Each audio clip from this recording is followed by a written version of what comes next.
Hello বন্ধুরা, আজকে দেখুন আমার আর আমার প্রিয় টিয়া পাখির একটা মিষ্টি মুহূর্ত। আমি কাঠবাদাম খাচ্ছি আর সেই কাঠবাদামের মজা ওর সঙ্গে ভাগ করে নিচ্ছি। পাখিরা আসলে আমাদের কাছ থেকে ভালোবাসা আর যত্নই চায়। আমি যখনই কিছু খাই ও আমার দিকে তাকিয়ে থাকে। আজকে ভাবলাম কেন না খাবারটা ওর সাথে একটু শেয়ার করি, তাই মুখ থেকে এক টুকরো দিলাম আর দেখুন কেমন আনন্দ করে খাচ্ছে। তবে খেয়াল রাখবেন, যে কোনো ফল বা খাবার দেওয়ার আগে নিশ্চিত হয়ে নিন সেটা পাখির জন্য নিরাপদ কিনা। এভাবে ছোট ছোট মুহূর্তগুলোই তৈরি করে আসল বন্ধুত্ব।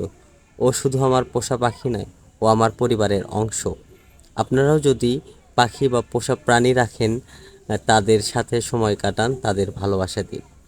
ভিডিওটা ভালো লাগলে লাইক, শেয়ার অ্যান্ড সাবস্ক্রাইব করতে ভুলবেন না। আরও সুন্দর মুহূর্ত নিয়ে ভিডিও আসবে। ধন্যবাদ। সবাই ভালো থাকবেন।